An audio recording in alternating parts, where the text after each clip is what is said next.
بسم الله الرحمن الرحيم. رب اشرح لي صدري ويسر لي أمري واحلل عقدة من لساني يفقهوا قولي. اللهم لا سهل إلا ما جعلته سهلا وأنت تجعل الحزن إذا شئت سهلا. ربي يسر ولا تؤسر. اللهم فقهنا في الدين. اللهم فقهنا في الدين. اللهم إني أسألك علما نافعا ورزقا طيبا وعملا متقبلا. اللهم أن تجعل القرآن ربيع قلوبنا وجلاء حزننا وذهب همنا. آمین یا رب العالمین. آج ہمارا سورہ آل عمران انشاءاللہ بإذن اللہ تعالی شروع ہونے جا رہا ہے. اللہ تعالی ہم کو اس کی سمجھ بوجھ عطا کرے، غور و فکر کرنے والا بنائے، تدبر کرنے والا بنائے، اور اللہ تعالی ہماری اس محنت کو، چھوٹی سی کوشش کو اللہ تعالی قبول فرمائے جو ہم نے قرآن کو سیکھنے اور سمجھنے کے لیے ہم نے کوشش سٹارٹ کی ہے. اللہ تعالیٰ اس کے لیے ہمارے لیے آسانی بھی پیدا فرمائے اور قبول بھی فرمائے.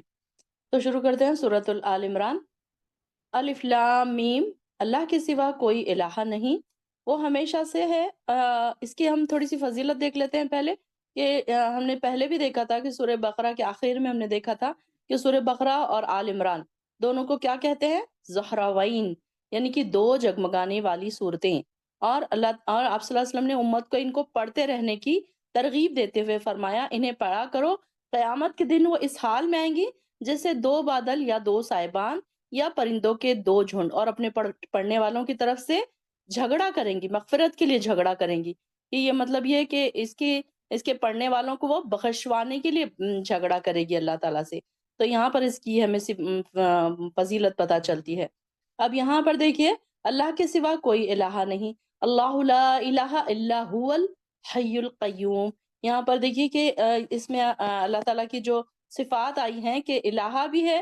ایک تو یہ ہے کہ اس آیت سے ہمیں معلوم ہو رہا ہے کہ حقیقی الہ وہی ہے، اور وہ قائم اور دائم رہنے والا ہے، کائنات کو سنبھالنے والا ہے. اور جس میں یہ صفات پائی جاتی ہیں تو وہ صرف وہی الہ ہو سکتا ہے، اس کے علاوہ اور کوئی الہ نہیں ہو سکتا. اس میں شرک کی بھی نفی ہو رہی ہے اور ہم لا الہ الا اللہ کا بھی اقرار کر رہے ہیں، یعنی کہ حقیقی معبود کا، الہ واحد جو ہے اس کا ہم اقرار کر رہے ہیں. اسی نے آپ پر ایسی کتاب اتاری جس پر جو حق لے کر آئی ہے اور اپنی سے پہلی کتابوں کی تصدیق کرنے والی ہے. اور اللہ تعالیٰ نے اس سے پہلے لوگوں کی ہدایت کے لیے تورات اور انجیل اتاری تھی، اور ان کے بعد فرقان. قرآن یعنی کہ فرقان کس کو کہا گیا ہے ہم نے اس سے پہلے بھی دیکھا. فرقان کا مطلب کیا ہے؟ حق اور باطل کو الگ کرنے والی کتاب، یعنی کہ قرآن مجید کا ہی نام فرقان ہے، یعنی کہ جو حق اور باطل میں فرق کرنے والا ہے. اب جو لوگ اللہ کی آیات کا انکار کریں گے انہیں سخت سزا ملے گی، اور اللہ تعالیٰ زور آور ہے اور برائی کا بدلہ لینے والا ہے. اللہ وہ ہے جس سے کوئی چیز چاہے وہ زمین میں ہو یا آسمان میں ہو چھپی نہیں رہ سکتی. وہی جسے چاہتا ہے تمہاری ماؤں کے پیٹ میں تمہاری صورتیں بناتا ہے، اس کے سوا کوئی الہ نہیں، وہ زبردست حکمت والا ہے.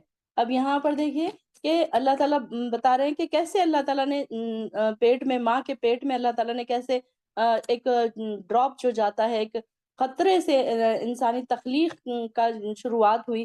اور پھر انسان دیکھیے کہ کئی انسان دنیا میں ہیں، لیکن ہر ایک کروڑوں انسان دنیا میں ہے، اربوں انسان پیدا ہو چکے ہیں، لیکن ہر ایک کی صورت شکل الگ ہے.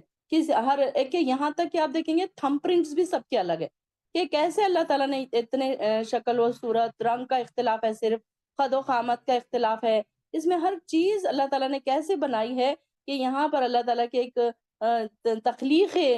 تخلیق انسانی کا یہاں پر ہمیں ایک اس کا پتہ چلتا ہے کہ اس کی کیسی اللہ تعالیٰ نے بنایا انسان کو، کہ وہ پہلے ایک خطرہ تھا، پھر بعد میں خون کا لوتھڑا بن گیا، پھر بعد میں اس کو اللہ تعالیٰ نے اس کے اعضاء بنا دیے. ہم آگے دیکھیں گے کہ اللہ تعالیٰ اس کی سارے اسٹیپ بائی اسٹیپ اس کی ذکر بھی کرتا ہے. تو اللہ تعالیٰ اس کے سوا اور کوئی یہ نہیں کر سکتا. تو اس نے تمہارے ماں کے پیٹوں میں تمہاری صورتیں بنائی اور اس کے سوا کوئی الہ نہیں. وہی تو ہے جس نے آپ پر کتاب نازل کی، جس کی کچھ آیات تو محکم ہے اور کچھ اور یہ کتاب کی اصل بنیاد ہے، اور دوسری متشابہات ہیں. جیسے کہ ہم نے پہلے بھی پڑھا تھا، متشابہات اور محکم آیات کون کون سی ہیں، محکمات کیا ہیں اور متشابہات کیا ہیں. محکم آیات وہ ہیں جن کا مطلب ایک دم واضح ہے، کوئی اس میں ڈاؤٹ فل نہیں ہے، یعنی کہ ہر عام انسان بھی اس کو سمجھ سکتا ہے. لیکن متشابہات کیا ہے کہ اس کے دو بھی معنی ہو سکتے ہیں، تین بھی معنی ہو سکتے ہیں۔ تو اس میں الگ الگ دونوں بھی اس میں حرام اور حلال جیسے کہ جو بھی ہے اس میں ہدایت، جو انسانی چیزوں کے لیے ہدایت ہے، تو اس میں کچھ کچھ چیزیں ایسی ہیں کہ بس اس میں محکمات ہی ہیں، اور محکمات کو ہی ام الکتاب کا نام دیا گیا ہے۔ تو جیسے کہ اس میں کیا ہے کہ کچھ چیزیں ایسی ہیں، اب ثم استوی علی العرش، جیسے فار ایگزامپل کہ اللہ تعالیٰ اپنے عرش پر مستوی ہوا۔ اب مستوی ہوا سے مطلب بیٹھا، کس طرح بیٹھا، کیسے بیٹھا، یہ ہماری سوچ سے باہر ہے۔ ہم کہتے ہیں کہ اللہ نے اپنا ہاتھ بڑھایا، اللہ تعالیٰ اپنے ہماری طرف اپنا ہاتھ بڑھاتا ہے، تو یہ ہمارے سوچ سے بالاتر ہے کہ وہ کیسے ہماری طرف اپنا ہاتھ بڑھاتا ہوگا۔ تو یہ کیا ہے؟ متشابہات ہے کہ ہم اس کے ایک اینڈ کو نہیں پہنچ سکتے، ہم اس کے بات کو صحیح طریقے سے معلوم نہیں کر سکتے کہ وہ کیا بات ہے۔ اب باقی دوسری چیزیں ہیں جو اب جیسے کہ ہم کو اللہ تعالیٰ نے بتا دیا کہ نماز کا یہ طریقہ ہے، وضو کا یہ طریقہ ہے، تیمم کا یہ طریقہ ہے، یہ ساری چیزیں کیسے ہیں؟ محکم ہے کہ اس میں کوئی ڈاؤٹ فل بات ہے ہی نہیں کہ ایسے وضو کرنا ہے، ایسے نماز پڑھنا ہے، ایسے 5 وقت کی نماز پڑھنا ہے، یہ فرض ہے، یہ سنت ہے، یہ ساری چیزیں کیا ہے؟ محکمات میں آئیں گی۔ لیکن کچھ چیزیں ایسی ہیں کہ جو متشابہات ہے، اب اس میں ذو معنی بھی ہو سکتے ہیں، الفاظ ذو معنی بھی ہو سکتے ہیں۔ اگر آپ دیکھیے کہ ابن کا مطلب بیٹا بھی ہو سکتا ہے، اور صرف اپنے بیٹے کو ہی نہیں بلکہ کوئی بھی بیٹے کو بھی کہہ سکتے ہیں، یا غلام اور نوکر کو بھی کہا جاتا ہے، پیار محبت سے بھی ابن کہا جاتا ہے۔ تو اس میں بھی کیا ہوتا ہے کہ ڈاؤٹ فل بات جیسے کہ دو معنی والی باتیں، تو اس میں کیا کرتے تھے یہ لوگ، اس میں متشابہات کے پیچھے پڑ جاتے تھے کہ یہ کیوں ہے، یہ کیسا ہے، اس کا مطلب کیا ہے، اللہ تعالیٰ اس کے بارے میں۔ اب جیسے یہ مچھر کی مثال ہے تو اللہ تعالیٰ نے مچھر کی مثال کیوں بیان کی؟ اب مچھر کی مثال بھی کیا ہے؟ متشابہات میں سے ہی ہے کہ اس میں اللہ تعالیٰ ہمیں بتانا چاہ رہا ہے، لیکن لوگوں نے اس کے الگ الگ معنی بھی نکال لیے۔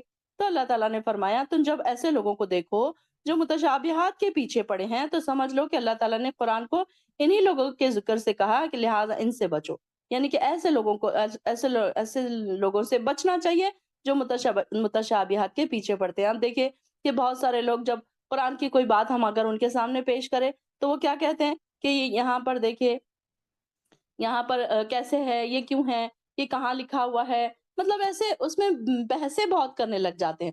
تو یہ اب جن لوگوں کے دلوں میں کجی ہے یعنی کہ ٹیڑھا پن ہے، تو پہلے ہی کسی غلط نظریے پر یقین رکھتے ہیں، تو فتنہ انگیزی کی خاطر متشابہات کے ہی پیچھے پڑے رہتے ہیں۔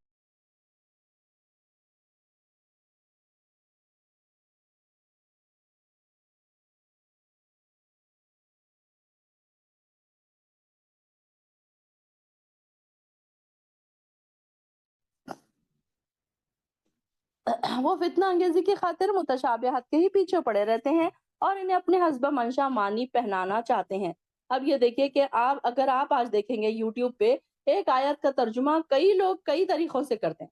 جیسے کہ ہمیں پتا ہے کہ جو قبروں میں سونے والے لوگ ہیں، بزرگان دین ہیں، تو ان سے مدد مانگنا جائز نہیں ہے، لیکن جو یہ لوگ ہیں جو ان سے مدد مانگتے ہیں تو وہ ایسی ایسی تعویلیں پیش کرتے ہیں، ایسی ایسی دلیلیں پیش کرتے ہیں کہ اس سے یہ پتہ چلتا ہے کہ وہ بالکل حدیث قرآن میں لکھا ہوا ہے، یعنی کہ قرآن کی آیات کو ایسا توڑ مڑوڑ کے اس کے میننگ وہ ایسے بیان کرتے ہیں کہ جیسے کہ وہ قرآن میں ہی لکھا ہوا ہے۔ تو یہاں وہ حسب معنی اپنا ان کو میننگ بنا دینا چاہتے ہیں، اپنے حساب سے وہ ان کے میننگ بنا دیتے ہیں اور لوگوں کے سامنے پیش کرتے ہیں، حالانکہ ان کا صحیح معنی جو ہے اللہ کے سوا کسی اور کو نہیں جانتا۔ اب جیسے کہ الف لام میم ہے، جو حروف مقطعات ہے، تو اس کے بارے میں بھی لوگوں نے کیا کیا، اپنے عقلی گھوڑے دوڑائے، اس کے نمبرز لکھے، اس کو کاؤنٹ کرا، اس کو ایڈ کیا، اس کو سبٹریکٹ کیا، پتہ نہیں کیا کیا کر کے اس کے کچھ کچھ میننگز نکالے۔ تو یہ ساری چیزیں کیا ہے؟ غلط ہے۔ اور جو علم میں پختہ کار ہے وہ کہتے ہیں کہ ہم ان متشابہات میں پر ایمان لاتے ہیں، ساری ہی آیات ہمارے رب کی طرف سے ہیں، اور کسی چیز سے سبق تو صرف عقل مند لوگ ہی حاصل کرتے ہیں، اور وہ یوں دعا مانگتے ہیں کہ اے ہمارے رب، ہدایت دینے کے بعد ہمارے دلوں کو ٹیڑھا نہ کرنا اور اپنے ہاں سے رحمت عطا فرما، بے شک تو ہی سب کچھ عطا کرنے والا ہے۔ اے ہمارے رب، بے شک تو ہی سب لوگوں کو ایک دن جمع کرنے والا ہے جس کے آنے میں کوئی شک نہیں، تو کبھی اپنے وعدے کی خلاف ورزی نہیں کرتا۔ جو لوگ کافر ہیں اللہ کے حضور ان کے مال کچھ کام نہ آئیں گے۔ آیت نمبر 10۔ کوئی ایک بہن اس میں چیٹ باکس میں ڈالتے رہے۔ اور یہی لوگ دوزخ کا ایندھن ہیں، ان لوگوں کا معاملہ بھی ایسا ہی ہے جیسے آل فرعون کا اور ان لوگوں کا تھا جو ان سے پہلے گزر چکے ہیں، اور انہوں نے ہماری آیات کو جھٹلایا تو اللہ نے ان کے گناہوں کے بدلے انہیں دھر لیا، اور اللہ سزا دینے میں بڑا سخت ہے۔ آپ ان کافروں سے کہہ دیجئے، ان قریب تم مغلوب ہو جاؤ گے اور جہنم کی طرف ہانکے جاؤ گے، اور وہ بہت برا ٹھکانہ ہے۔ مغلوب ہونا مطلب ہار جانا۔ یہاں پہ کافروں سے کہا جا رہا ہے کہ کافر چاہے دنیا میں جتنا چاہے انجوائے کر لے، لیکن آخری میں ان کو کہاں پر ہانک کر لے کر جایا جائے گا؟ دوزخ کی طرف۔ تمہارے لیے ان دو گروہوں میں نشان عبرت ہے جو بدر میں ایک دوسرے کے مقابلے پر اترے۔ قد کان لکم آیۃ فی اتعینی، فی اتعینی کو سرکل کر کے لکھ لیجئے کہ یہ دو گروہ کون سے ہیں؟ یہ بدر کا ذکر ہو رہا ہے یہاں پر۔ دو کون سے گروہ ہیں؟ ایک مسلمانوں کا اور ایک کافروں کا۔ تو یہاں پر آپ جب بھی آپ یہ آیت سے گزریں گے آپ کو نہیں پتا چلے گا کہ کس کی بات ہو رہی ہے، تو فی اتعین میں آپ لکھ لیجئے یا پھر یہ آیت کے پاس لکھ لیجئے، یہ جنگ بدر کا یہاں پر ذکر ہو رہا ہے۔ تو اس میں یہ ایک دوسرے کے مقابلے پر اترے۔ ان میں سے ایک گروہ تو اللہ کی راہ میں لڑ رہا تھا اور دوسرا گروہ کافر تھا، جو ظاہری آنکھوں سے مسلمانوں کو اپنے سے دو چند ڈبل دیکھ رہا تھا، مگر اللہ تو اپنی مدد سے اس کی تائید کر رہا تھا جس کی وہ چاہتا ہے۔ اب یہاں پر دیکھیے کہ کافروں کو مسلمانوں کی تعداد ڈبل نظر آ رہی تھی، تو یہ آیت میں سب قسم کے کافروں سے مراد اللہ تعالیٰ نے جنگ بدر کا یہاں پر نقشہ بیان فرمایا ہے کہ مسلمان تعداد میں کتنے تھے؟ تہائی سے بھی کم تھے، یعنی کہ 313 تھے، 313 تھے۔ اور وہی ہم نے پیچھے پڑھی جو طالوت کی بھی لشکر کی تعداد وہی تھی۔ اور جبکہ مشرکین کی تعداد کتنی تھی؟ 1000 تھی۔ مکہ کے جو مشرکین تھے، کافر تھے، تو یہ کیسے کتنے تھے؟ 1000 تھے۔ تو میدان جنگ میں اللہ تعالیٰ نے قلیل کم ہونے کے باوجود بھی اپنے جو ان کو نصرت فرمائی، فتح فرمائی۔ ہم جیسے کہ ہمیں پتہ ہے کہ جنگ بدر میں مسلمانوں کی فتح ہوئی تھی، اور جب وہ لوگ کافر لوگ جب مسلمانوں کو دیکھتے تو ان کو اللہ تعالیٰ کیسے دکھاتا کہ یہ ان سے زیادہ ہے۔ تو میدان بدر میں رسول اللہ صلی اللہ علیہ وسلم نے مسلمانوں کو کچھ اس انداز میں کھڑا کیا تھا کہ وہ کافروں کو اپنی اصل تعداد سے دگنے نظر آتے تھے۔ تو یہاں پر ان کے بارے میں ایک چھوٹا سا ذکر آ رہا ہے کہ اللہ تعالیٰ جو چاہتا ہے وہ کرتا ہے۔ اس واقعے میں بھی صاحب نظر لوگوں کے لیے سامان عبرت ہے۔ لعبرۃ لأولی الابصار، ابصار بصر سے ہے، بصر یعنی کہ دیکھنا، دیکھنے والوں کے لیے۔ دیکھنا کون سا؟ عقلی آنکھ سے دیکھنا۔ تو یہاں پر عقلی آنکھ سے یعنی کہ ایک آنکھ کھلی آنکھ ہے، ایک بند آنکھ ہے۔ بہت سارے لوگ آنکھوں سے دیکھ تو رہے ہیں لیکن انہیں کوئی بات نہیں سمجھ آتی۔ جیسے کہ ہمیں پتا ہے کہ کیسے ہدایت کس کو ملتی ہے؟ جو ہدایت کے اندھے ہوتے ہیں تو ان کو ساری چیزیں تو نظر آ رہی ہوتی ہے، لیکن ان کی آنکھیں تو ہوتی ہیں لیکن وہ ہدایت کو نہیں پا سکتے۔ تو یہاں پر لأولی الابصار کا مطلب ہے عقل والے، دیکھنے والے، یعنی کہ کیسے؟ صاحب نظر، عقل رکھ کر ہدایت کی نظر سے دیکھنے والے۔ لوگوں کے لیے خواہشات نفس سے، محبت جیسے عورتوں سے، بیٹوں سے، سونے اور چاندی کے جمع کردہ خزانوں سے، اور نشان زدہ عمدہ قسم کے گھوڑوں، مویشیوں اور کھیتوں سے محبت دل فریب بنا دی گئی ہے۔ یعنی کہ اب دنیا کے حصول میں بھی یہ کہ دیکھیے کہ دنیا کا حصول کی جب بات آتی ہے تو اس میں کیا ہے؟ انسان کے فطری طور پر انسان کے دل میں محبت ہوتی ہے ان چیزوں کی۔ جیسے کہ ہر ایک مطلب خواہشات نفس میں سب سے پہلے مردوں کے لیے اگر کوئی آتی ہے اٹریکشن والی چیز تو وہ عورتیں ہیں، اور مرد اور عورت دونوں کے لیے جو اگر آتی ہے تو بیٹوں کی ہے۔ ہر کوئی چاہتا ہے کہ بیٹا ہو، اس کے پاس بیٹے ہوں۔ سونے اور چاندی کا ہر کسی کو یہ ہے کہ زیورات ہوں، اور اس کا اٹریکشن ہر انسان کے دلوں میں ہوتا ہے۔ خزانے، پھر کچھ لوگوں کو گھوڑوں کا، مویشیوں کا، یا عرب میں جو ہوتا تھا کہ لوگوں کو گھوڑوں کا بہت زیادہ اس میں ان کو شوق تھا۔ ان کی خواہشات نفس جو تھی اٹریکٹ کرنے والی چیز تھی وہ گھوڑوں کی تھی۔ تو یہ ان کے محبت ان کی دل فریب بنا دی گئی ہے، اور یہ سب کچھ دنیاوی زندگی کا سامان ہے جو بہتر ٹھکانہ ہے اور اللہ کے پاس اللہ کے پاس ہے۔ آپ لوگوں سے کہیے، کیا میں تمہیں ایسی چیزوں کی خبر دوں جو اس دنیاوی سامان سے بہتر ہے؟ جو لوگ تقوی اختیار کریں گے ان کے لیے ان کے رب کے یہاں ایسے باغات ہیں جن کے نیچے نہریں بہہ رہی ہوں گی۔ یعنی کہ یہ ساری چیزیں تو ہیں، دنیا کی حصول کی چیزیں ہیں، یہ نہیں ہے کہ اسے منع کیا جا رہا ہے، بلکہ اس کے ساتھ ساتھ تقوی انسان کے اندر ہو تو انسان کیا کرے گا؟ دنیا اور دین کو دونوں کو بیلنس کرتا ہوا چلے گا۔ تو یہاں پر ان کے بارے میں بتایا جا رہا ہے۔ جو بہنیں جوائن نہیں ہو پا رہی ہیں دوسری لنک سے جوائن ہو جائیں پلیز، اور چیٹ باکس میں بھی لنک ڈال دو۔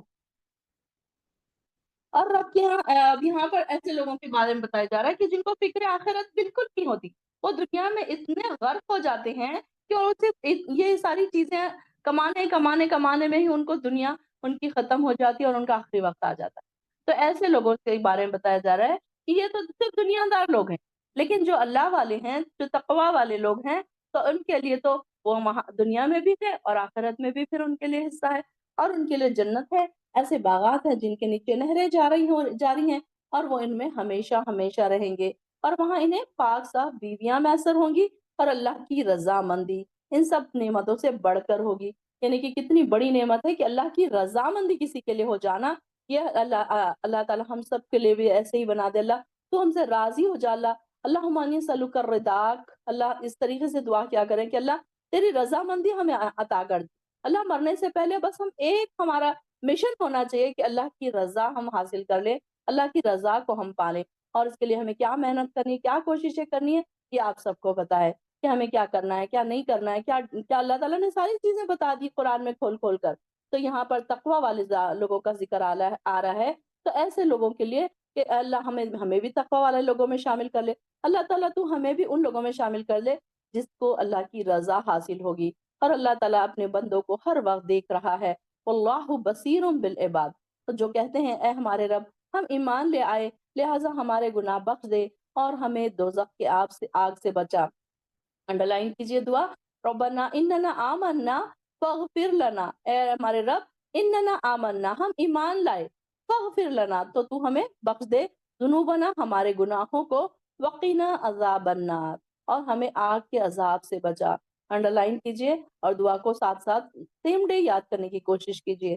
بس اب آگے ہے، اب یہاں پہ نیک لوگوں کی جو تقوی والے لوگوں کی جب بات چل رہی ہے تو ان کی کوالٹیز بتائی جا رہی ہے کہ کیسے ہیں وہ لوگ۔